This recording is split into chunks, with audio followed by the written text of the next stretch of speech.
Copernicus gêne énormément les États-Unis. Pourquoi? Parce que quand on veut ne rien faire pour un phénomène, on a intérêt à le nier, même si on sait parfaitement qu'il existe, Ouais. hein. Donc je pense qu'ils sont plutôt dans cette posture-là maintenant, parce qu'il y a eu un temps où on pouvait, douter, où on pouvait là aujourd'hui, les gens qui disent qu'ils doutent, ils mentent. Enfin, Pour je toi, c'est indéniable. Les pour moi, données. Ouais. c'est indéniable, oui. Dans cet épisode de Elles font l'espace, je reçois Isabelle Benezet. Isabelle est coordinatrice interministérielle au ministère de la Recherche et de l'Enseignement supérieur pour les programmes spatiaux Copernicus et Géo. Avec Isabelle, on parle de spatial, on parle de coopération internationale, beaucoup évidemment de changement climatique et pas mal non plus de Donald Trump. Bonjour Isabelle. Bonjour Jules. Merci d'être avec nous déjà aujourd'hui, de venir nous voir dans le studio. Est-ce que je peux te demander de nous décrire ton job, ta fonction de manière simple? Alors, je suis coordinatrice interministérielle, de Copernicus, et j'anime aussi la communauté, du groupe On Earth Observation de Géo. Mais ma fonction principale, c'est Copernicus. Donc mon travail, en fait, je suis rattachée au ministère de la Recherche et de l'Enseignement supérieur et mon travail, c'est de coordonner, les différents points de vue et les différentes parties qui participent, qui contribuent à Copernicus ou qui utilisent Copernicus, au niveau de la France et de porter la position française, au niveau des instances européennes. Et Copernicus, c'est le programme de satellite européen d'observation de la Terre. Alors c'est le programme de surveillance de la Terre avec d'abord des services de surveillance de la terre, de l'océan, du territoire, de la qualité de l'air. Enfin, il y en a 6 et pour ces services, on a développé, une composante spatiale, en effet, avec des satellites Mmh. et donc en tout, on a 12, sentinelles différents qui sont, soit opérationnels, soit, en cours de l'être. Et qu'est-ce que la surveillance de la Terre? Toi, tu appelles ça surveillance de la Terre? On peut en parler un petit peu? Parce que moi, C'est j'appelle ça observation de la Terre. C'est quoi la différence? L'observation de la Terre, tu te contentes de faire une photo de la situation Ouais. et tu t'arrêtes là. Mmh. Tandis que la surveillance de la Terre, c'est aussi anticiper ce qui va se produire. Ouais, Donc on fait, dans le cadre de Copernicus, on fait des prévisions. On bien fait des sûr. prévisions d'océanographie, on fait des prévisions de qualité de l'air qui sont, utilisées de façon opérationnelle par l'État français, par exemple. Ouais, on comprend Tu vois? bien quand on connaît tous la météo. Bon, la météo, ce sont Voilà, des prévisions et vous faites la même chose sur, la santé de la Terre, finalement. exactement et c'est vraiment l'analogie avec la météo, elle est très bien trouvée et bien choisie parce que c'est exactement la même chose. On Ouais. observe, on mesure par satellite ou in situ au sol et on fait des modèles pour prévoir. Et aujourd'hui, on ne peut pas parler de la santé de la Terre sans parler de la crise climatique, bien sûr, c'est le gros enjeu du XXIe siècle. Enfin, un des gros Un des enjeux en gros tout cas. enjeux, ouais. Qu'est-ce que concrètement la surveillance de la Terre apporte à la résolution d'une crise climatique ou en tout cas au combat dans cette crise?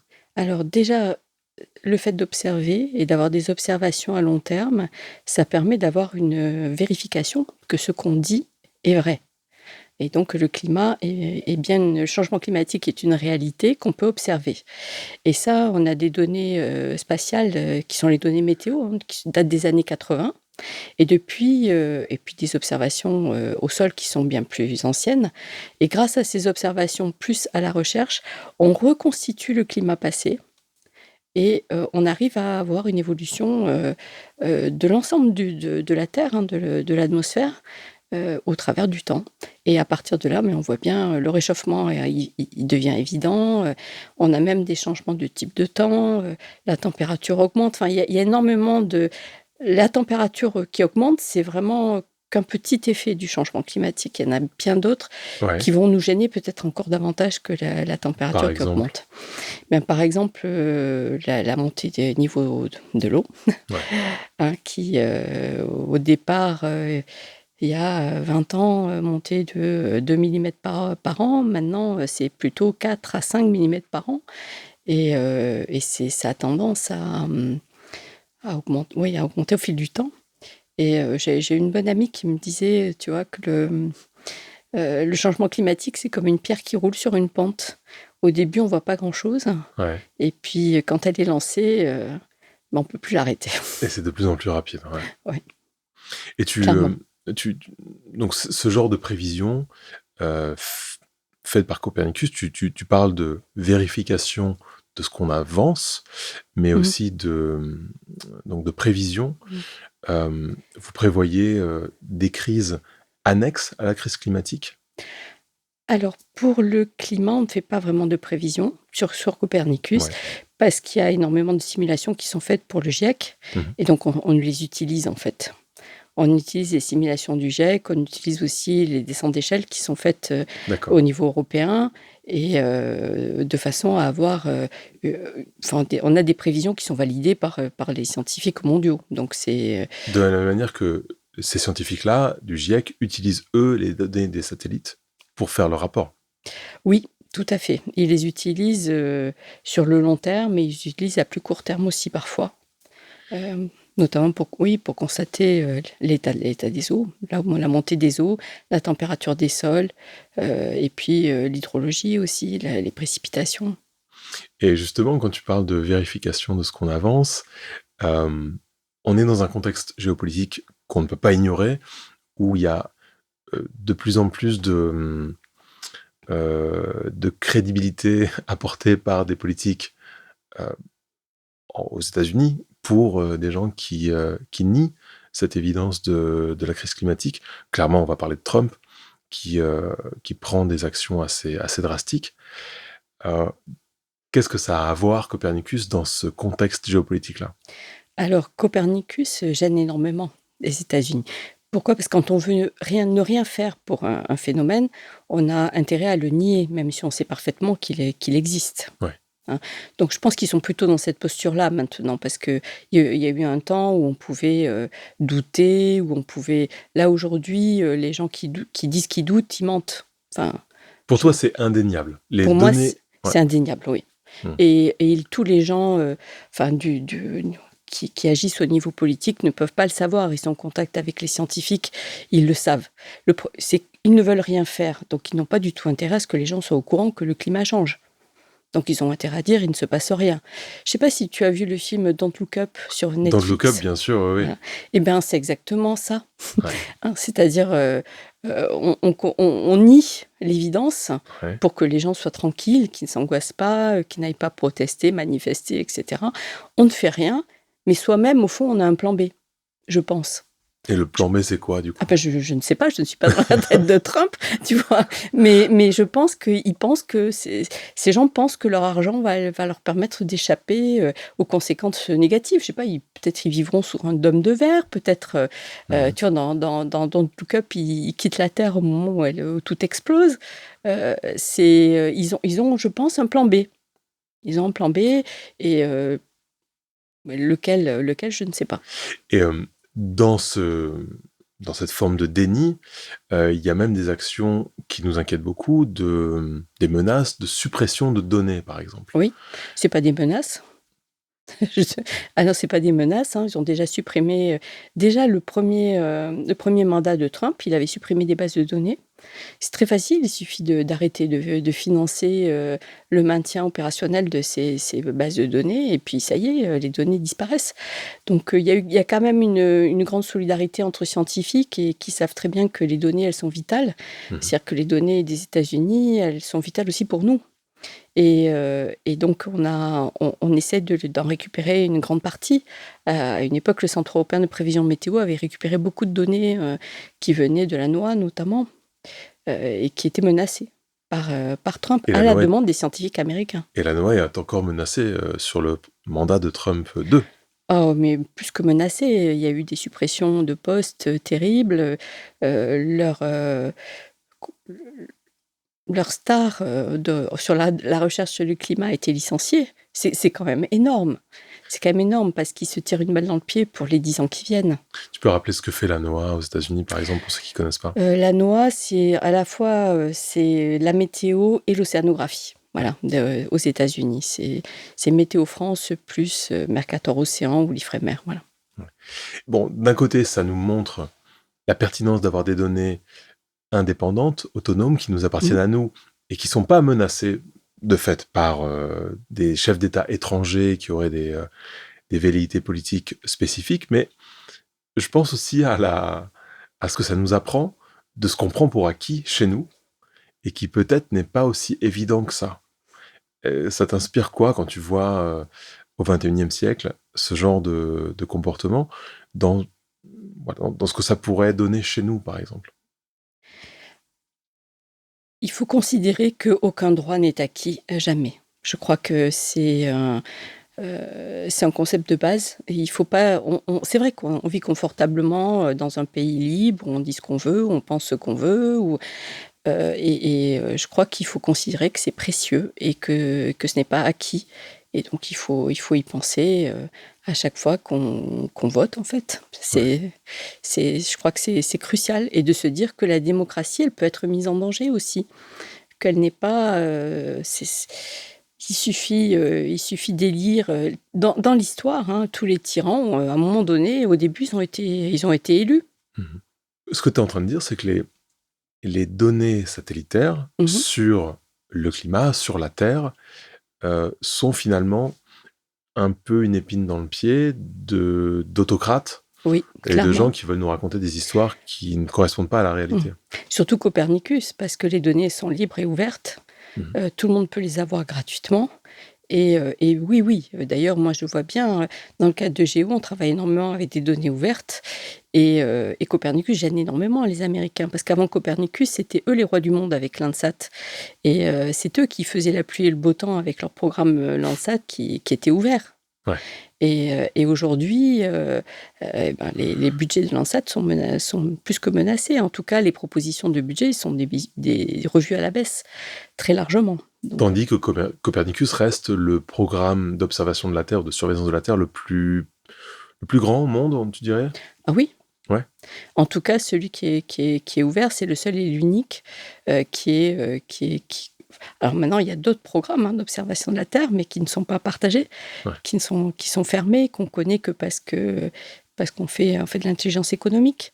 Mais, notamment la Chine, hein, a développé son propre programme, en s'inspirant de Copernicus, qui ne partage absolument pas. Mais OK. ce qui est intéressant dans Copernicus, c'est le fait qu'il soit ouvert.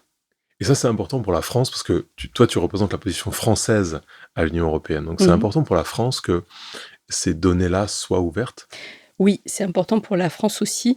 C'est important évidemment pour l'Union européenne, hein. Il y a un commissaire une fois qui a dit, que Copernicus était, le phare, de l'Europe sur le monde Mm. et oui, c'est le phare de l'Europe sur le monde parce que ça donne,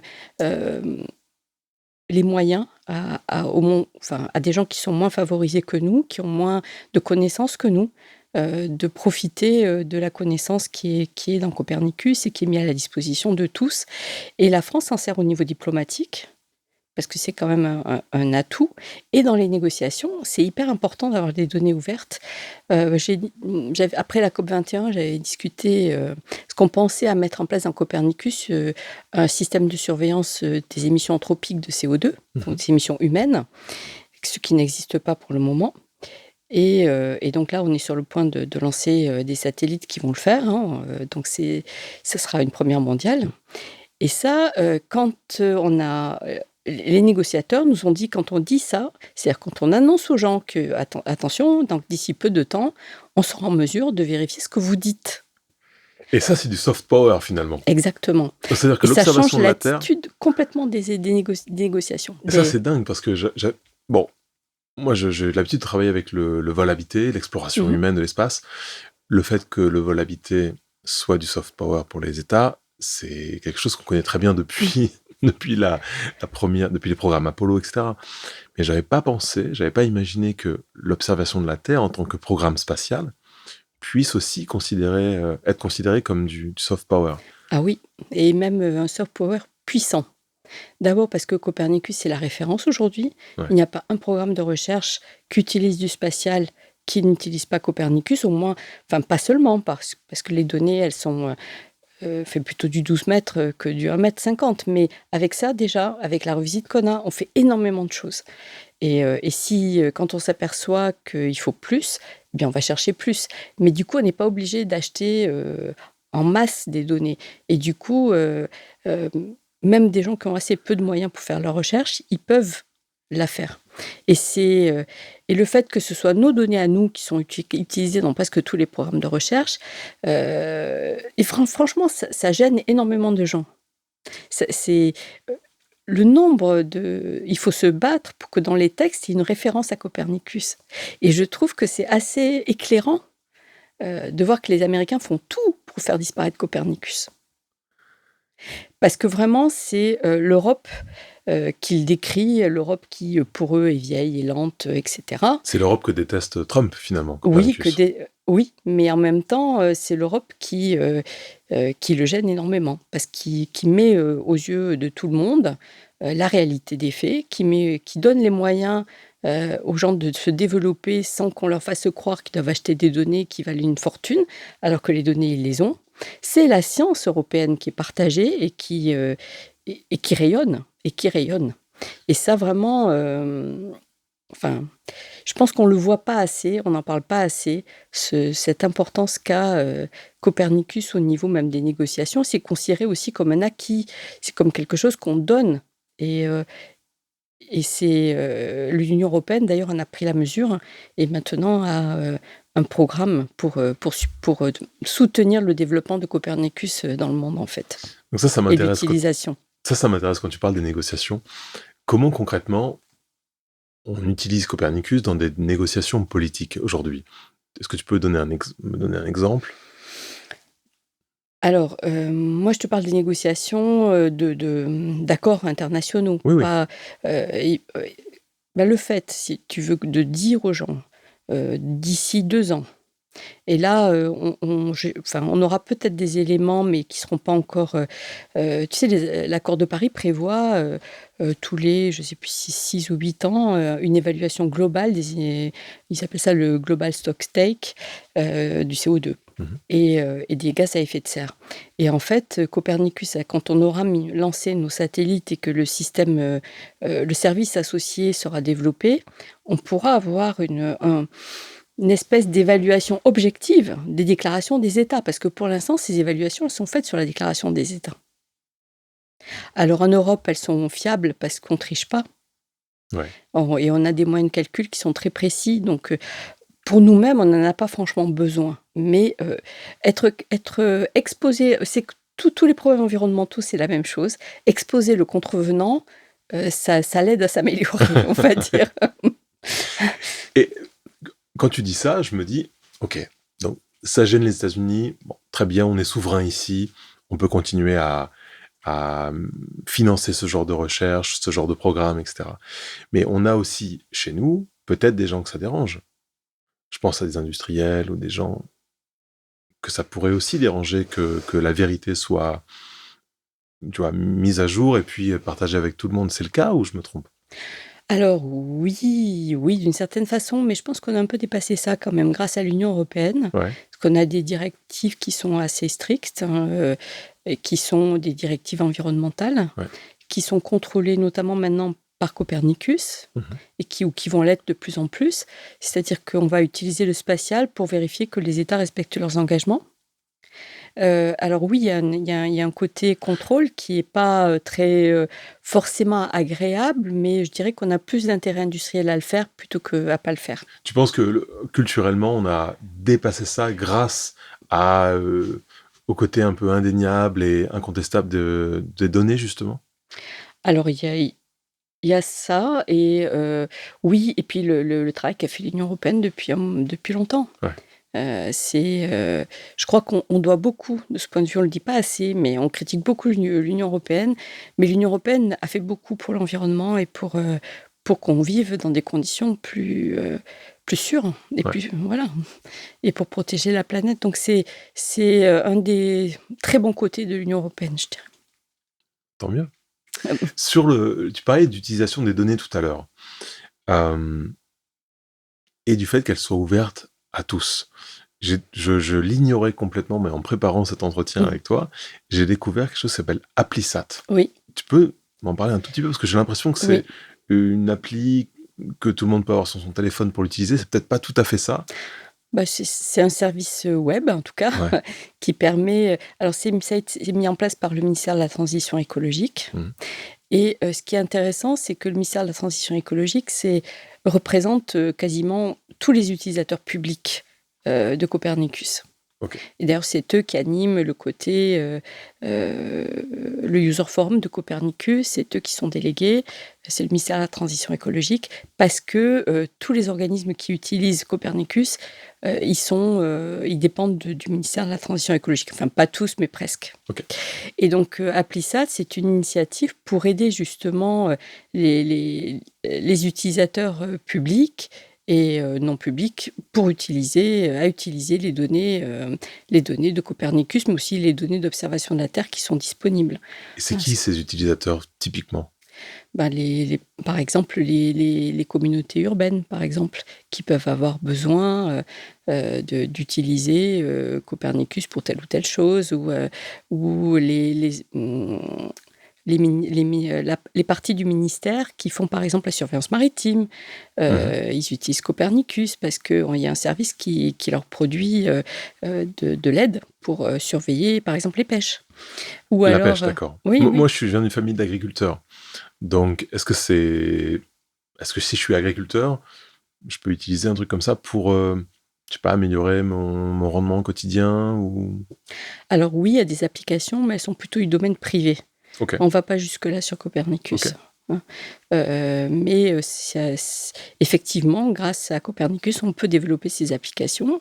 Mmh. Et Airbus Service fait ça, par exemple. D'accord Et et ils donc vendent ça aux coopératives qui peuvent après...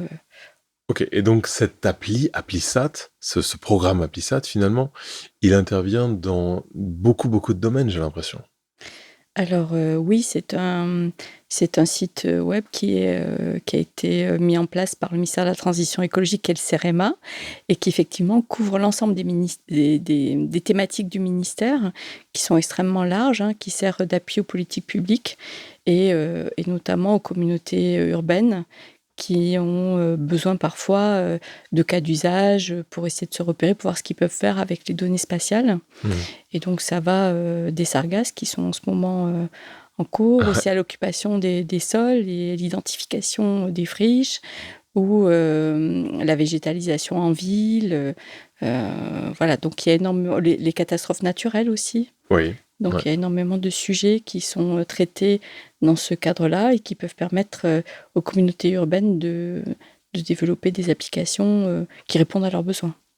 Donc ça permet finalement de créer un pont entre, le local et les données des satellites, la big data qui vient des satellites d'observation de la Terre. Tout à fait, en mettant autour de l'expertise pour que les gens puissent se repérer, quoi. C'est un petit peu une boussole.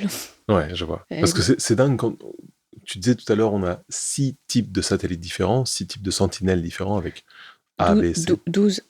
Pardon, Non, mais en vol, tu as on dit en a que 6. oui. Non, non, j'ai dit 10.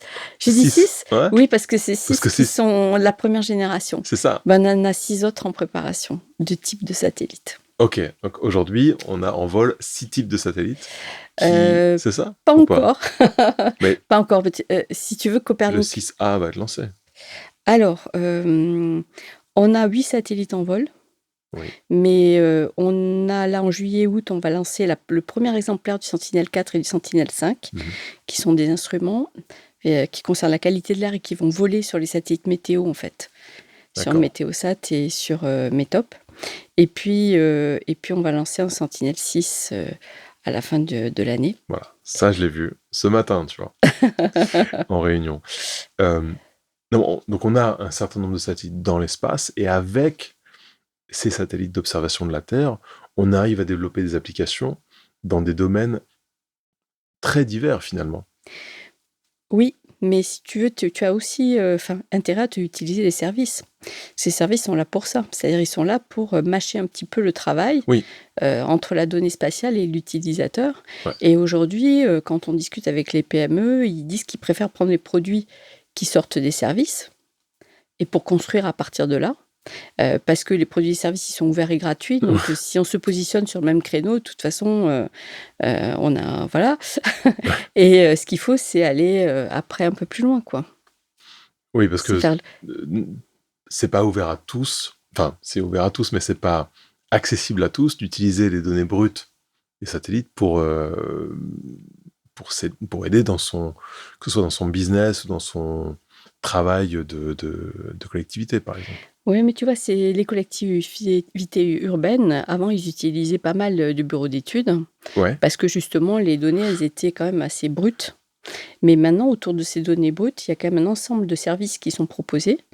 Alors, le CNES a mis en place, un système qui s'appelle Géode, qui permet, d'accéder aux données Copernicus avec, et des services autour, plus les données de leur, système Data Terrain, qui est un système de recherche de données, spatiales. Et hem et puis ils ont mis en place Connect Blackness, ils ont un ensemble de services pour aider les gens à se développer. Et pareil, Copernicus au niveau européen a fait le Copernicus Data Space Ecosystem, le CDSE, Mhm. qui est pareil, accessible gratuitement en ligne, et on peut, faire beaucoup, beaucoup de choses avec ce CDSE. Tu vois? Donc il y a des aides aujourd'hui vraiment, je dis pas que monsieur tout le monde peut le faire, mais en tout cas, une communauté urbaine d'assez bonne taille qui a un ingénieur, peut se débrouiller. En se faisant aider par le CNES, en se faisant aider par le MTE et par Applisat et par, il y a plein de possibilités. Mm. Et Applisat fait aussi des formations, ça on l'a pas évoqué, mais D'accord, donc il y a vraiment ouais, euh, un portefeuille. voilà, un pont direct entre le citoyen finalement et le Oui, satellite par oui, ce genre d'application. oui. Et via aussi les services. Il y a ce pont aussi Ouais. via les services de Mhm. Copernicus, Ouais. qui sont très importants dans le système. Et ce qui m'intéresse, c'est ce rôle que tu as de coordonner, tu en as parlé déjà, la science, Mmh. les scientifiques, le politique, de manière générale, en tout cas la Mmh. pensée et l'action politique.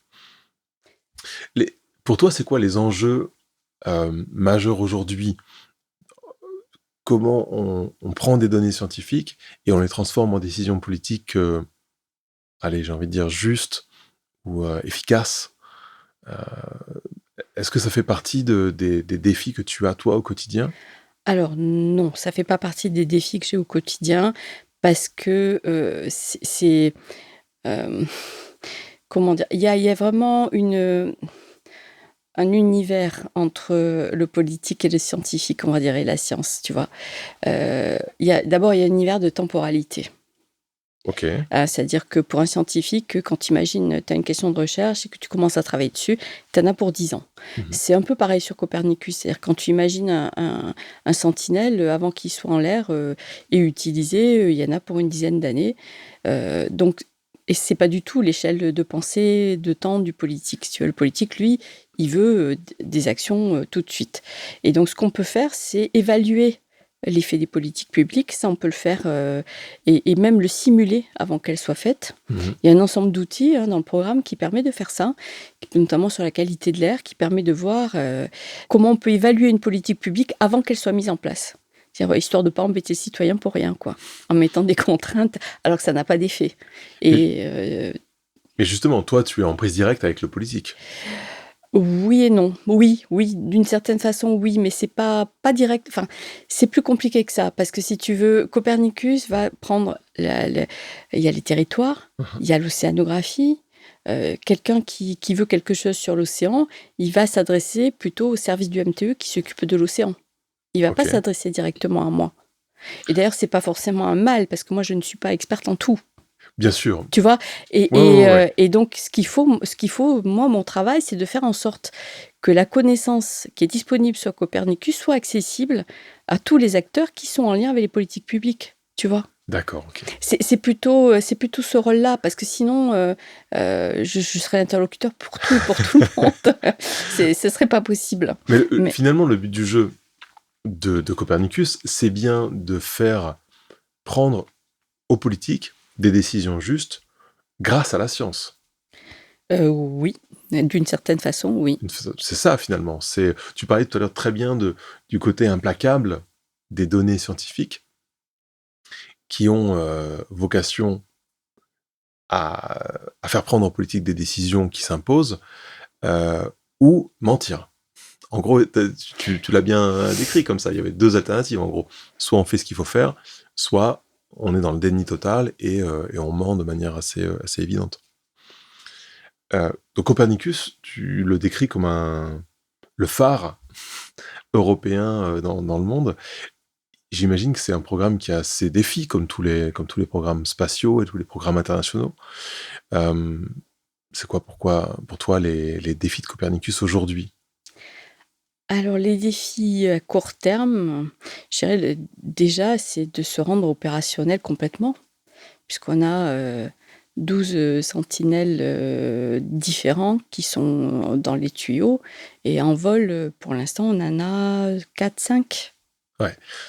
Les Donc, sentinelles, ce sont les satellites qui forment le réseau Copernicus. oui, les satellites ou les instruments. Oui. C'est-à-dire qu'on peut avoir une sentinelle, ça peut être aussi un instrument qui est emporté sur un autre satellite, Ouais. tu vois. Mais oui. Donc vraiment, il y en a un défi de rendre le système opérationnel et d'assurer sa continuité. Parce que vraiment, la continuité des observations, c'est la première priorité de tous les utilisateurs, y compris la recherche. Et ça, c'est vraiment quelque chose que j'ai saisi grâce aux chercheurs. Parce qu'ils nous ont dit, voilà, c'est lors d'une conférence, ils me disent, voilà, j'ai observé ce lac au milieu de nulle part. C'était un lac immense qui s'était formé sous un glacier qui avait fondu. Et tout d'un coup, le glacier avait cédé et le lac s'était déversé dans la vallée. Et par chance, c'était un endroit complètement isolé, donc il n'y avait pas eu de problème. Mais il me dit, tu vois, j'observe ça, and so what, je peux rien en faire. Je dis, comment ça, tu peux rien en faire? Tu sais déjà, oui, parce que je ne sais pas si ça se reproduit, je ne sais pas dans quelles conditions ça se reproduit, et je ne pourrai jamais le savoir. Donc cette observation, elle ne me sert à rien. Ce qui me sert, c'est d'avoir la continuité des observations, puisque je puisse repérer dans quelles conditions cet événement se produit et comment je peux le définir et le prévoir, après l'anticiper. Et c'est vraiment la continuité des observations, c'est la priorité pour tous les utilisateurs, tous. La continuité, pour toi, c'est le défi principal donc de Copernicus aujourd'hui. Alors, la continuité avec un peu d'amélioration, bien sûr. Ouais. Mais oui, c'est un des défis principaux parce que c'est nécessaire, parce que c'est pas sexy. Oui, vous voyez, toujours... les politiques, ils aiment bien qu'on fasse un nouveau satellite. Démarrer des choses. Lancer, exactement. Ouais. Hein. Et d'ailleurs, Copernicus Enfin, c'est un gros bateau, donc on prévoit ce qu'on fait très longtemps à l'avance. Et ça, c'est un autre enjeu qui doit pas être évident. Les politiques, on le sait, en Europe, ils sont élus tous les 4 à 7 ans, en gros. Donc, c'est relativement court-termiste par rapport à l'échelle de temps que tu présentais tout à l'heure. Comment on fait pour convaincre des politiques de s'engager là-dedans alors que ça va pas forcément leur apporter des voix directement? Disons qu'une fois que c'est lancé, c'est difficile à arrêter. C'est difficile à arrêter parce que maintenant, au niveau mondial, tout le monde utilise le programme. Que même les PME, ils tiennent aussi énormément. Ouais. Et eux aussi, ils ont besoin de continuité parce qu'ils ne peuvent pas vendre un produit ou investir sur la création d'un produit s'ils ne savent pas combien de temps ça va durer, combien de temps ils vont avoir les données. Donc en fait, il y a une espèce de consensus un peu sociétal qui s'est créé autour de ces données, ce qui fait que c'est difficile d'arrêter ça. Okay. Maintenant, c'est difficile aussi de leur donner des annonces à faire tous les 4 ans, quoi. Et quand ils n'ont pas d'annonce, pour eux, c'est plus prioritaire. Donc, s'il y a des sacrifices à faire, on les fait plutôt du côté de Copernicus que du côté de Galiléo ou du côté... voilà. Et chacun a un peu son bébé et chacun veut initier quelque chose. Et c'est comme ça qu'en fait, on se retrouve avec une boule qui grossit, ouais. Parce que chacun ajoute sa petite... bon. Donc, ça veut dire que c'est quand même... Ça reste, Copernicus et l'observation de la Terre, ça reste quand même quelque chose sexy, ou pas trop. Tout à l'heure, tu disais, c'est pas si populaire que ça, finalement. Non, parce qu'au niveau des politiques, ce qu'on m'a dit à la commission, c'est qu'ils considèrent que c'est nice to have. Voilà. C'est-à-dire que c'est bien de l'avoir, mais que c'est Optionnel, pas, quoi. voilà, que ça pourrait presque être optionnel. Et je pense ils ne savent pas complètement l'influence qu'ils ont avec ce programme et ils se rendent pas compte aussi du bruit que ça ferait si on arrêtait, par exemple. Oui, moi j'ai l'impression quand même qu'en Europe, euh, donc la lutte contre la crise climatique par la surveillance de la Terre, c'est quelque chose de compris, d'acquis, de populaire, d'important. C'est pas ce que tu ressens par rapport à d'autres sujets, je veux dire. Si on prend comment dire, les pays qui sont au comité Copernicus, par exemple, C'est lesquels? c'est tous les 27, Les 27, ouais. voilà, plus ceux qui contribuent et qui ne font pas partie de l'UE, comme il y a la Norvège, Uhum, et maintenant il y a le Royaume-Uni aussi. d'accord. Mais tous tiennent énormément au programme. C'est vraiment, c'est viscéral, et même, je dirais que c'est un des rares sujets où on est tous d'accord. Et c'est assez joli à voir d'ailleurs, Ouais. parce qu'on se dit que quand on construit quelque chose vraiment ensemble, euh, eh ben chacun considère qu'il lui appartient et que le programme lui appartient Mhm. et donc ils défendent les fondamentaux du programme. Et vraiment, il y a des valeurs sur ce programme. Tu vois, c'est marrant que tu dis ça parce C'est que on se pose souvent la question des valeurs européennes. Je sais pas, tous les 5 ans, on se pose des questions. C'est quoi les valeurs de l'Union européenne? Et on se rend compte que sur les valeurs fondamentales, qui touchent presque à l'intime, on n'est pas d'accord. On a des cultures différentes, des pays qui sont plus ou moins plus catholiques, d'autres plus protestants. Il y en a des qui préfèrent ouvrir les frontières, d'autres les fermer. Euh, Ce que tu es en train de dire, c'est qu'il y a un sujet sur lequel on est tous d'accord, c'est finalement la protection de l'environnement. Oui, d'une certaine façon, oui. D'une certaine façon, oui. Quand on s'est mis autour de la table pendant la présidence française pour définir l'avenir de Copernicus, c'est que c'était la présidence du Conseil et on a rédigé la France, enfin j'ai rédigé puisque c'était moi en Ouais. l'occurrence, mais j'ai préparé une proposition pour l'avenir de Copernicus.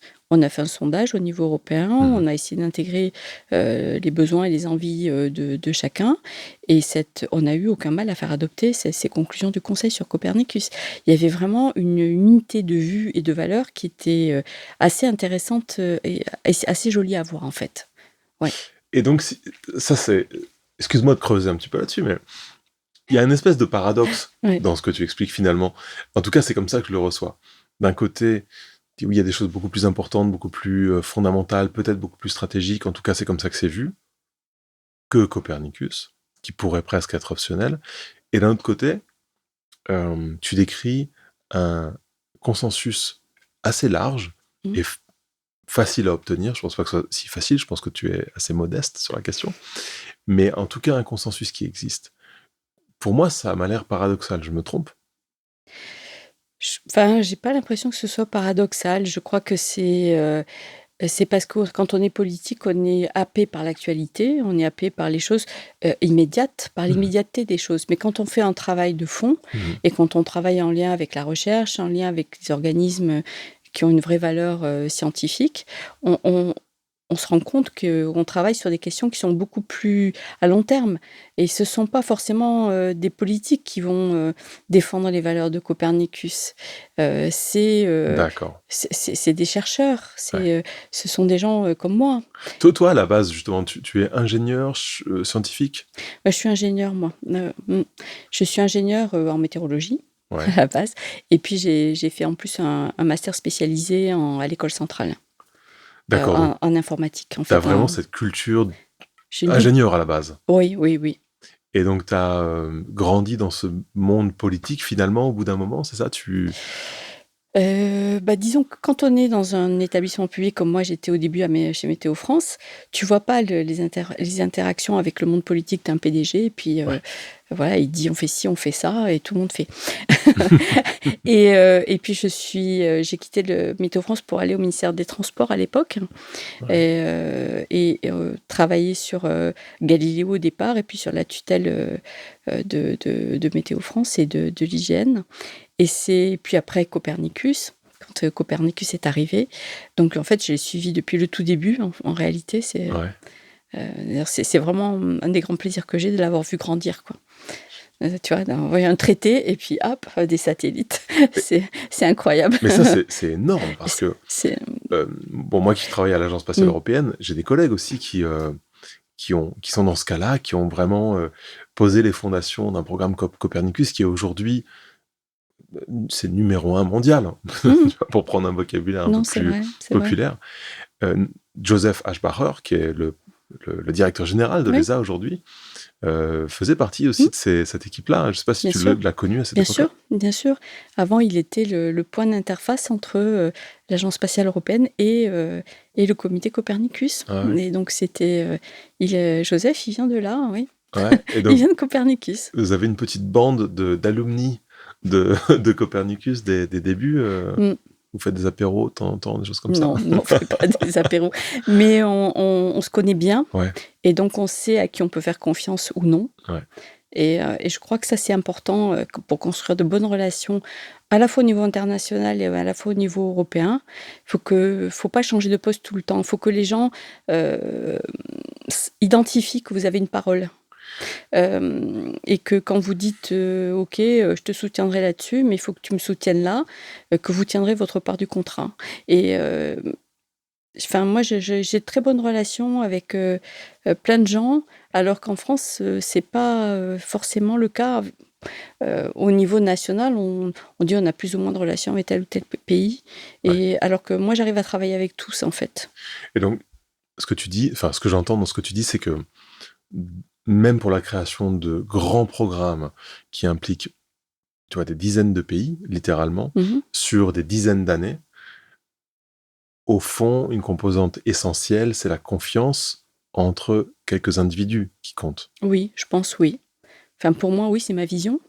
C'est ce que je fais, et je pense que si, ça s'est bien passé aussi, quand on a fait nos conclusions du conseil, c'est parce que j'avais fait des réunions avec, tout le monde. Mhm. Ce qu'on a fait, avec, le ministère de la transition écologique, on a fait un questionnaire pour les utilisateurs, Mhm. et qu'on a, eu à cœur, d'être honnête par rapport à ça, c'est-à-dire de restituer ce qu'on nous avait donné. Ouais. En plus de ce qu'on voulait, mais aussi il n'y avait pas de divergence, en fait. C'est ça qui était agréable à faire, c'est que et ça a été apprécié, je crois. Je crois que ça a été apprécié, que les gens retrouvent un peu de ce qu'ils avaient apporté dans le document, qu'on leur a proposé, dès la première fois, en fait. Et ça, c'est la vraie manière de faire de la construction européenne au final.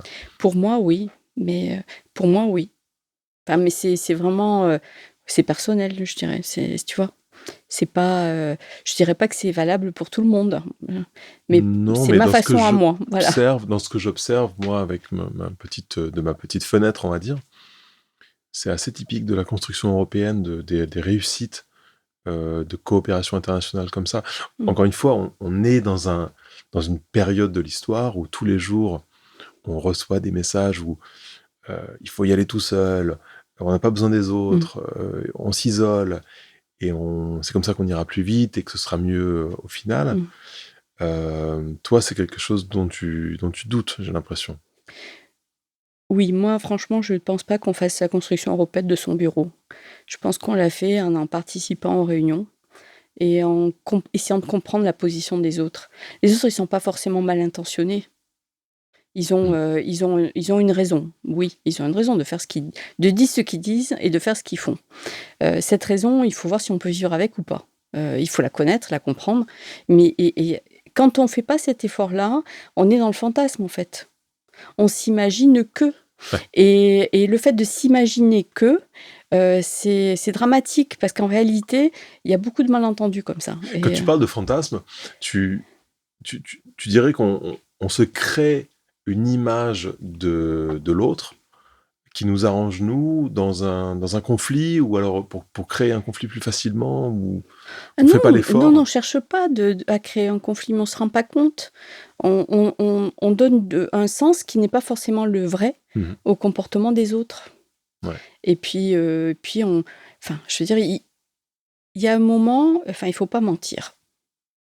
Si on ment et si on est pris, Ouais. ce qui est le cas tout le temps, en fait, sur la durée, Ouais. c'est tout le temps, on n'est plus crédible et plus personne ne veut travailler avec nous. Et ça, je crois que, enfin, On n'est pas obligé de tout dire, mais on n'est pas obligé de mentir. Enfin, moi, c'est ma je dis pas tout, loin de là, Ouais. mais ce que je dis, c'est juste et quand je m'engage, j'essaie de tenir ma parole le plus possible. Et pour faire ce travail qui est quand même vraiment particulier, qui est vraiment, unique, c'est quoi les qualités humaines qu'il faut à ton avis? Parce que tu commences à en parler. Probablement un peu d'empathie, je pense. Oui.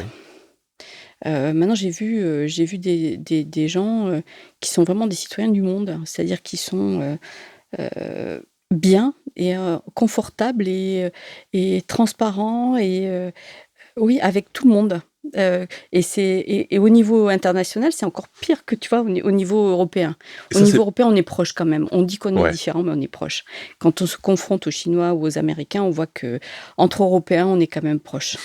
Et ça, c'est pas un problème pour votre employeur? Parce que quand tu représentes une position nationale, Oui. d'être un peu trop citoyen du monde, c'est pas problématique justement? Ah, bah, si tu veux, quand on va représenter l'État français, on a une position à tenir, Ouais, qui est la position de la France. ouais.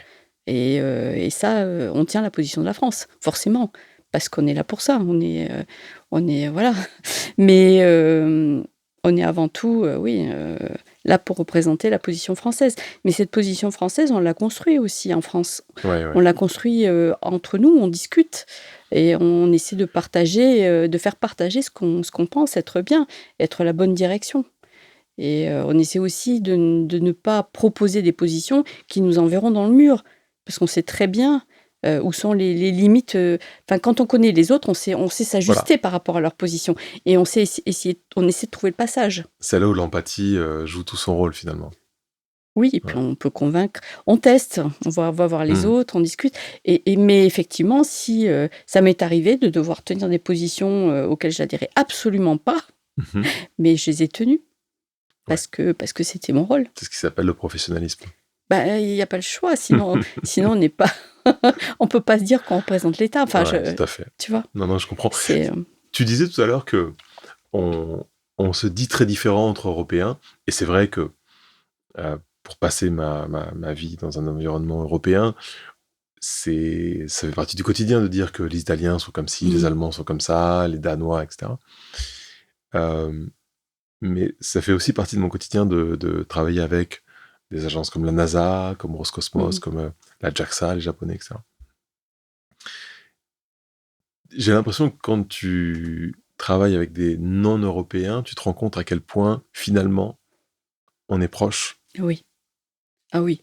Je vois à Géo, on est vraiment un noyau d'Européens et pourtant, bon, on est avec les Grecs, les Allemands, les Italiens, Ouais, et on est toujours d'accord sur les fondamentaux. OK. Il y a très peu de différences de position entre nous. Et d'ailleurs, c'est une force, hein, parce que, comme c'est l'Union européenne qui représente, Dangéo, c'est un des rares cas où c'est lui qui nous représente, en fait.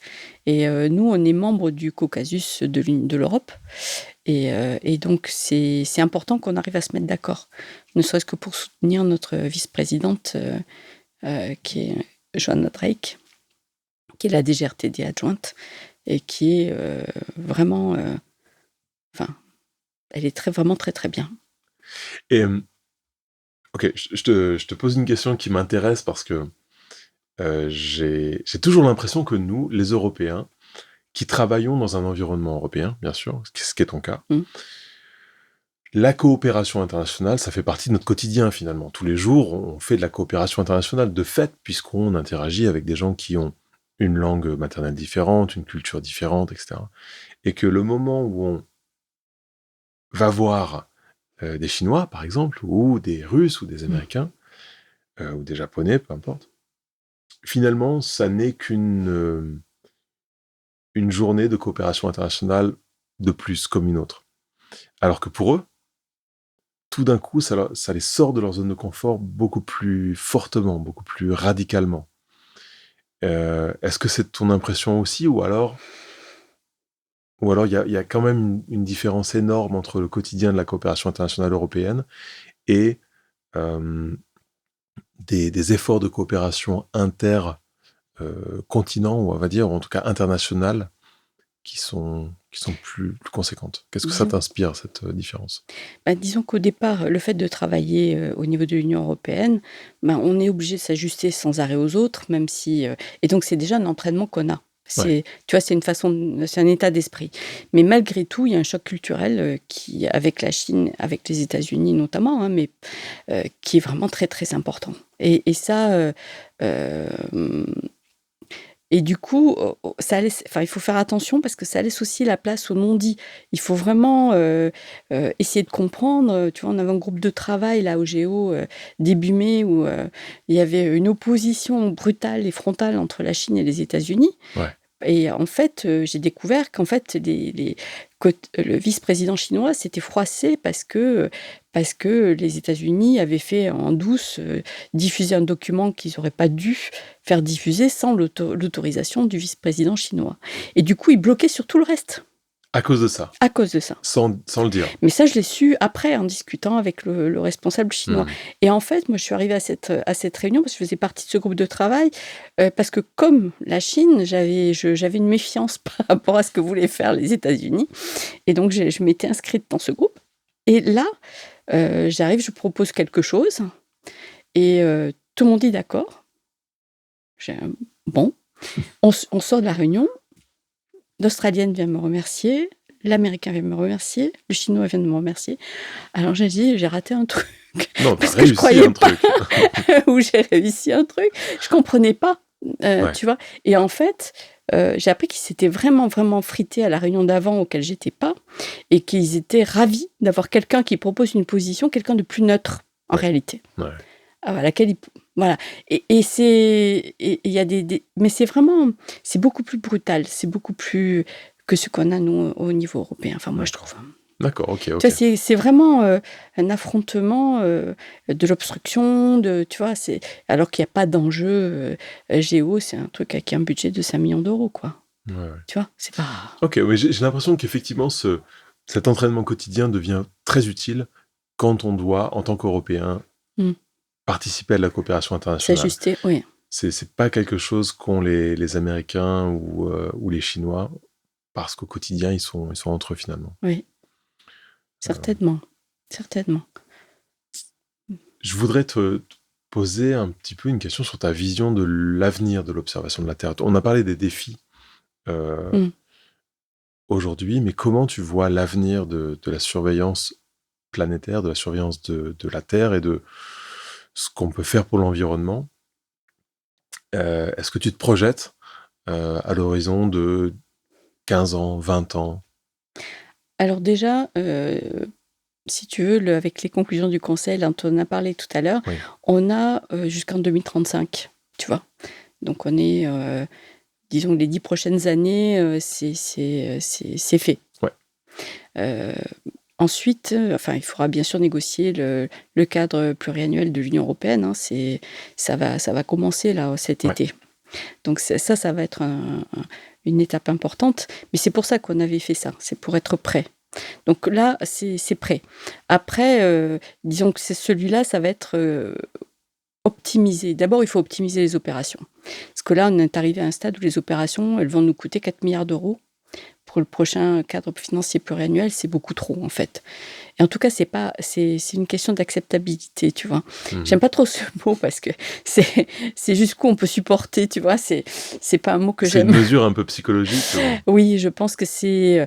En même temps, on veut beaucoup d'observations et en même temps, quand on les a, on s'aperçoit que ça coûte cher d'opérer les satellites, évidemment. Bien sûr. Donc, il faut qu'on trouve un moyen d'optimiser. Et je pense que pour la suite, il faudra voir l'architecture. Il faut aussi faire en sorte que la France continue d'investir dans l'Agence spatiale européenne et notamment dans l'observation de la Terre, parce qu'on a quand même de l'expertise de premier plan. Et cette expertise doit être... c'est difficile d'acquérir de l'expertise. La perdre, par contre, c'est très facile. C'est très facile, ça va très vite. Ça va très vite. Ouais. Il suffit de ne pas être là à un rendez-vous et déjà, on est en retard pour 10 ans. Quoi. Ça paraît incroyable, mais c'est pourtant, j'ai pu l'observer plusieurs fois dans ma carrière. Et voilà, donc ça, c'est un premier défi. C'est d'arriver à financer vraiment les programmes au niveau européen. Et pour Copernicus, il faudra trouver finalement un modèle pour les données complémentaires. On ne pourra pas continuer à faire des sentinelles privatifs, etc. Il faudra trouver peut-être des meilleurs compromis avec l'industrie, faire des constellations hybrides.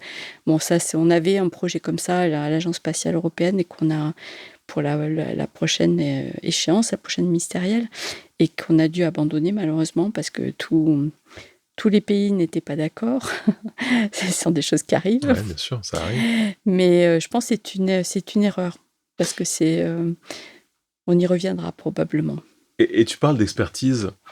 euh, Tous les jours aujourd'hui, on entend parler de l'IA, de l'intelligence artificielle.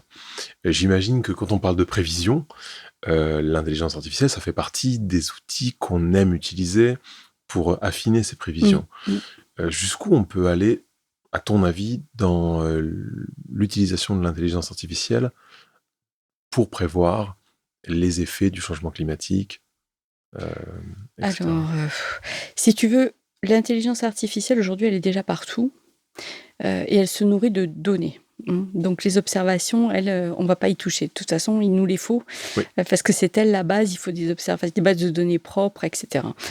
L'IA, on l'utilise pour améliorer les parties de modèles qu'on sait pas, les équations qu'on ne sait pas résoudre, par exemple, pour s'approcher au plus près du bon résultat. Jusqu'à présent, c'était un peu empirique.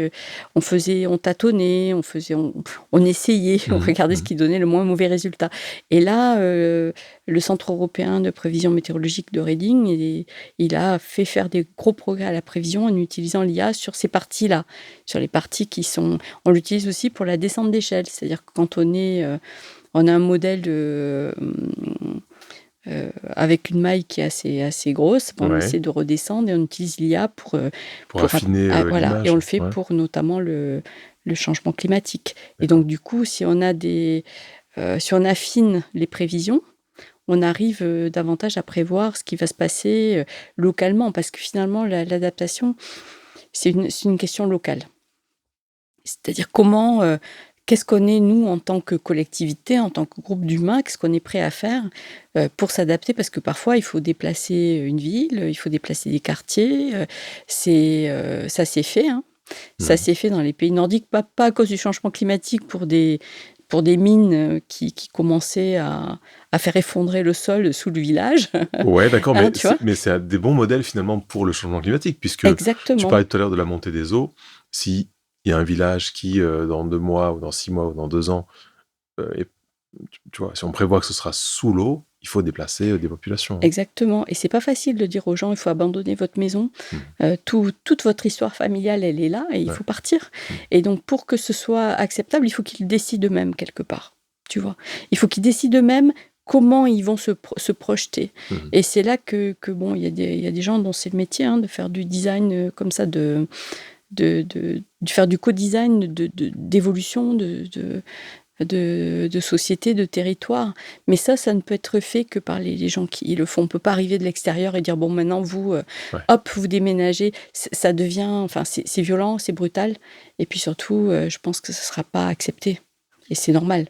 Oui. Hein, tu vois, c'est un sacrifice, il faut le faire en connaissance de cause, il faut le décider. Bien sûr. Et en tout cas, la première étape, ce sera toujours de mettre sur la table des données indéniables et incontestables. Oui. Après, ensuite, la décision que prennent les humains, on peut les regretter ou les saluer, mais au départ, il faut ça. Ouais. J'ai entendu parler d'un projet, ou en tout cas d'un concept qui s'appelle Digital Twin Earth, qui serait de créer un jumeau digital de la Terre, justement dans le but de mieux prévoir ce genre de choses, de prévoir les conséquences de certains effets, de pouvoir créer des simulations plus précises, etc. Est-ce qu'on est dans la science-fiction totale ou est-ce que c'est réaliste ? Alors, faire un jumeau numérique de la Terre, ça c'est la science-fiction encore. Mais par contre, il y a une initiative de l'Union européenne que je suis aussi, qui s'appelle Destiny. Destination Earth, c'est faire des jumeaux numériques pour anticiper des situations de crise. Et donc là, ils se sont focalisés sur les extrêmes pour la première partie. Ouais. Et donc, ils ont travaillé avec ECMWF, hein, qui est donc le Centre européen de prévision météorologique à moyen terme. Et les extrêmes, c'est quoi? Et les extrêmes, c'est les événements extrêmes. Ok. Et là, en l'occurrence, c'est Ouragan. les événements météo extrêmes. Ouais. Donc, excuse-moi, ouragan, tsunami, ce genre de choses? Tsunami, y a Tsunami, pas? c'est un effet. Un tsunami, c'est un peu un effet d'un tremblement de terre, et là, on Ouais, n'y est pas. Hein. Les d'accord. prévisions d'un tremblement de terre, on est encore. Enfin, il y a des signes, mais il n'y a pas de prévision vraiment, D'accord. tu vois. Ok. Mais par contre, pour tout ce qui est météorologie, oui. Et donc là, en faisant des modèles qui sont, on descend en échelle de façon extrêmement précise, on arrive à identifier des phénomènes qui potentiellement peuvent devenir dangereux, parce que bon, il n'y a pas un système météo, il s'alimente par de l'énergie qui vient de l'océan et de la mer essentiellement. Donc plus la température de l'eau de mer augmente, Mhm. plus on peut alimenter en énergie des phénomènes qui deviennent des phénomènes extrêmes, beaucoup plus dangereux que ce qu'ils étaient auparavant.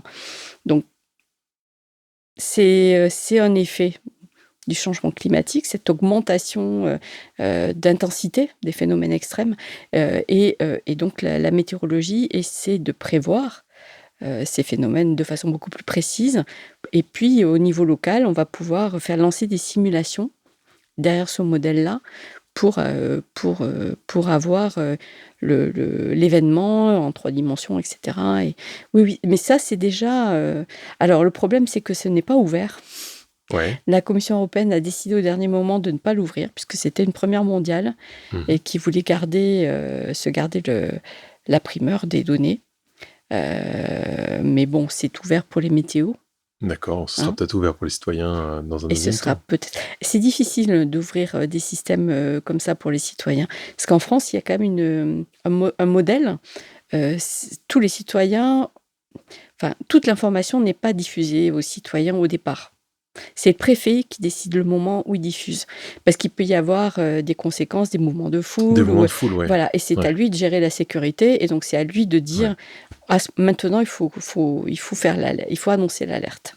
C'est-à-dire, Météo France dit il faut mettre une alerte, mais c'est la préfecture qui diffuse cette alerte. Oui, on peut s'imaginer assez facilement que si un groupe d'individus de, je sais pas moi, 300 personnes dans une île comme La Réunion, par exemple, sans que le préfet ait pris la moindre décision ou la moindre mesure, décide de bouger à cause ou de réagir à des données qu'ils ont vues, une prévision qu'ils ont vue, sans que les infrastructures soient mises en place, que les autorités soient prévenues et coordonnées, on peut s'imaginer le genre de conflit que ça peut poser. Ouais. C'est très structuré en France, hein, vraiment. Ouais. C'est vraiment entre les mains du préfet. Ouais. Et qui communique après aux communes, etc. Mais c'est lui le point de départ. Et je crois que c'est très bien que ce soit pris en charge comme ça par l'État, parce que tout est coordonné, les secours sont coordonnés, C'est ça. tout est coordonné. Mhm. Et je pense que c'est ce qui permet d'avoir la meilleure réaction sur le terrain. Ouais. Et donc, Si tout le monde se met à donner son avis, restez chez vous, non sortez. ouais. Voilà, on imagine bien ce qui peut se passer. Je pense que oui, après la crise du Covid qu'on a vécue, on imagine très bien ce qui peut se passer avec ça. Mais en tout cas, le jumeau numérique de la Terre, on n'est pas dans la science-fiction, c'est ce que tu nous dis. C'est quelque chose qui est déjà en route et vers lequel on tend. C'est du domaine de la recherche, voilà, mais pas de la science-fiction. Parfait. Voilà. Isabelle, tu nous as dit tout à l'heure que à la base tu étais ingénieur et que tu avais commencé donc dans un domaine météo. Et je t'ai demandé de nous amener un objet qui symbolise finalement ton attachement au spatial, puisque tu es vraiment dans le domaine spatial aujourd'hui. Est-ce que tu peux nous dévoiler cet objet ou ces objets? Alors, déjà, je t'ai amené un petit lanceur. C'est un lanceur Soyouz.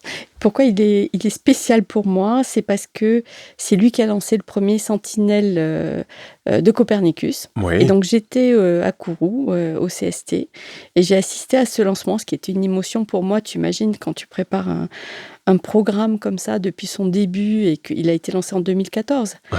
Hein, le manifeste de Baverno, c'était de 1998. Donc, tu vois, c'est... Voilà. Et donc, quand Sentinel-1 a été lancé sur le lanceur Soyouz, c'est un moment vraiment particulier. Ah, j'imagine bien. C'est vraiment, c'était le début de tout. Enfin, les services étaient déjà opérationnels, mais voilà, c'était vraiment puis c'était notre bébé, Et, ces Sentinelles. et donc, tu étais dans la forêt tropicale à Kourou, en Guyane française, et tu as assisté au lancement de cette fusée depuis le pas de tir à Kourou, qui lançait le premier Sentinelle. Et C'est donc, ça. cette fusée, elle est sur ton bureau aujourd'hui, ou elle est où alors? Non, elle est chez moi. Elle est sur Elle est mon chez bureau à la toi? maison. Carrément chez toi à la maison? Ok. Ouais, ouais. Oui, je l'ai ramené et c'est vraiment un objet. Oui, ça me rappelle ça et oui, ça me rappelle le chemin parcouru aussi Ouais, pour Copernicus. Et c'est un vrai bonheur d'avoir construit, participé à la construction de ce programme. ouais. Ça se sent, ça s'entend en tout cas quand tu en parles. Ben, c'est un programme qui passionne et je crois que, enfin, je connais beaucoup de gens qui ont travaillé sur d'autres programmes et notamment Galileo et qui n'ont pas eu la même passion que pour Copernicus. Ok. Oui, oui, ça se sent vraiment. Je suis un peu tombée dedans. C'est comme Obélix dans la potion magique. Voilà. Et tu m'as amené un livre aussi. Oui, oui. Bah, j'ai amené ce livre de Jules Verne autour de la Lune. Parce que Jules Verne, c'est quelqu'un. D'abord, c'est hyper réaliste ce qu'il a écrit. Hein. Ouais. C'est vraiment Apollo 8 qu'il a décrit. Le lancement de Cap Canaveral, une semaine de mission autour de la Lune, etc. Donc c'est extraordinaire de voir à quel point il était visionnaire. Mhm. Mais plus que ça, Jules Verne, j'en avais discuté avec un psy pour enfants qui disait qu'il utilisait énormément Jules Verne pour accrocher les enfants à la science. Et enfin moi j'adore, hein, j'adore tout ce qu'il a fait, tout ce qu'il a écrit, tout ce qu'il a imaginé, c'est réalisé. Ouais. C'est vraiment quelqu'un d'exceptionnel, voilà. Et donc je vous invite à faire lire à vos enfants autour de la Lune, parce que c'est vraiment, mais en fait tous ces livres sont extraordinaires. Ouais, c'est vrai, c'est vrai. C'est incroyable même de se poser la question de est-ce est-ce que c'est lui le visionnaire, ou est-ce qu'il a été tellement euh, comment dire, ou est-ce que ses écrits sont tellement forts qu'ils ont eux-mêmes influencé la science ensuite et les scientifiques, parce que, comme tu le dis, ce sont des récits euh, qui impactent très fort tous ceux qui s'intéressent à la science. Mm. Et donc, c'est fascinant de se poser cette question d'interaction entre les écrits et puis finalement les gens qui ont développé ces systèmes par la suite. Mais enfin, moi, je crois vraiment qu'il y a un lien assez fort entre l'art, de façon générale, et la science. Ouais. Et qu'effectivement, l'art n'a pas de frontières. Enfin, je pense quand il a écrit ça, c'est pas du tout... tout était possible pour lui, puisque c'était l'imaginaire. Et du coup, effectivement, comme tu le dis, il est fort possible qu'il ait aussi influencé les gens qui ont fait Apollo 8. Certainement. Ouais, tout à fait. Certainement. Isabelle, puisque nous sommes dans une émission de spatial, j'ai quelques petites questions à te poser. Questions rapides. Toi, tu peux prendre le temps pour y répondre si tu veux. Et ces questions, ça commence par le livre, et c'est quel est ton livre spatial préféré? Tu peux commencer par celui que tu as amené si tu veux. Oui, mais franchement, c'est des livres. Enfin, les deux auxquels j'ai pensé, c'est Le Petit Prince, Saint-Exupéry. Oui. Parce que je trouve ça d'une poésie extraordinaire. Et puis, Autour de la Lune de Jules Verne, bien sûr. À lire. Ouais. Et tout le monde a un film spatial préféré chez nous. Dans le spatial, c'est ton cas aussi, toi? Oui. Oui, moi, le film que j'ai vraiment adoré, c'est Interstellar. Ah ouais. C'est un film, c'est un film de Christopher Nolan. Il est extraordinaire parce que d'abord, il traite du sujet qui m'intéresse, hein, puisque la Terre est en crise, il faut trouver des solutions pour survivre. C'est une question de survie de l'humanité. Et donc, ça explore différentes. Ils ont trouvé d'ailleurs plusieurs façons de survivre, in fine. Puis ils ont trouvé une planète habitable Oui. et ils ont trouvé. Mais j'ai trouvé ce film d'une poésie et d'un. Enfin bon, d'abord il est interprété magnifiquement, hein, Mhm. enfin il m'a transporté vraiment. Alors pour le coup, dans Interstellar, pour ceux qui ont vu le film, ils n'ont pas dû bien utiliser les données Copernicus parce que visiblement ils n'ont rien fait pour que ça aille mieux sur Terre. Oui, mais que fait-on? Que fait-on? Donc je pense qu'il faut compter sur aussi l'imaginaire de l'homme pour trouver Ouais. des solutions. Ouais. Hein, c'est parce que il faudrait qu'on se mette tous d'accord pour faire quelque chose, mais que visiblement, pour l'instant, il y a un gros continent qui ne fait rien. Bon, en tout cas, nous apparemment, on est d'accord et ça, c'est déjà bien. C'est pas mal, oui. Interstellar, le film préféré de pas mal des invités du C'est vrai? podcast. Hein. Ouais, tu n'es pas toute seule. Ah ouais. Bah oui, mais il est particulièrement, magnifique. Non, Enfin, c'est un j'ai très trouvé. très beau film. Très J'ai très beau trouvé. film. Est-ce que tu connais la question moins plus?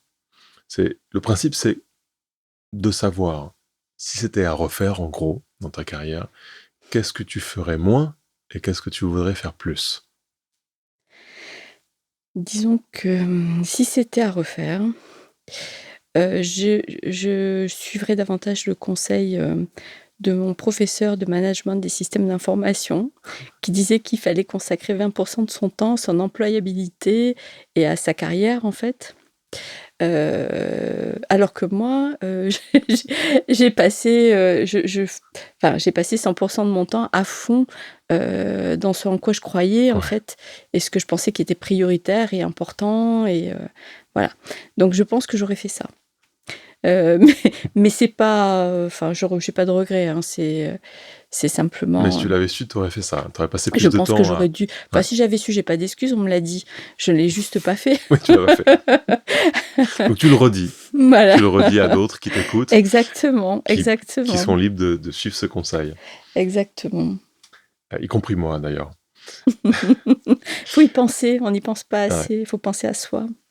Et la chose que tu as apprise dans ta carrière dans le spatial, que tu aurais bien aimé savoir au début, la chose la plus précieuse finalement. Certainement ce que j'ai appris, c'est qu'on fait rien tout seul, Mmh. que c'est illusoire de croire, de s'enfermer dans sa tour d'ivoire et de croire qu'on va tout faire tout seul. Mmh. On fait beaucoup mieux, on va beaucoup plus loin avec les autres, et pour ce qui est le spatial, l'environnement, enfin tous mes sujets, je pense qu'il faut au moins le minimum, c'est le niveau européen, c'est le minimum.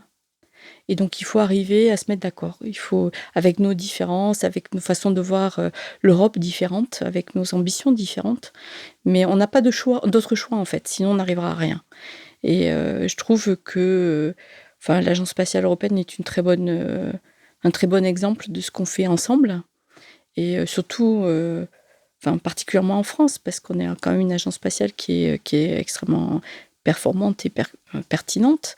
Et mais malgré tout, on va encore plus loin, je dirais, au niveau européen. Donc ça, c'est vraiment. Si on peut, au niveau mondial, c'est encore mieux, mais bon, c'est plus compliqué. C'est le mot de la fin alors Isabelle. Merci beaucoup d'avoir été avec nous et merci d'être une de celles qui sur Terre font l'espace. Merci, Jules. Merci d'avoir écouté cet épisode de Elles font l'espace en partenariat avec le Commissariat général au développement durable. Cet épisode était produit et réalisé par François Bonnet, Cyril Nobilet et Yann Famoutri. Si vous avez aimé, n'hésitez pas à le partager et à nous mettre plein d'étoiles. Et nous, on se retrouve très vite sur vos plateformes préférées pour un nouvel épisode de Elles font l'espace.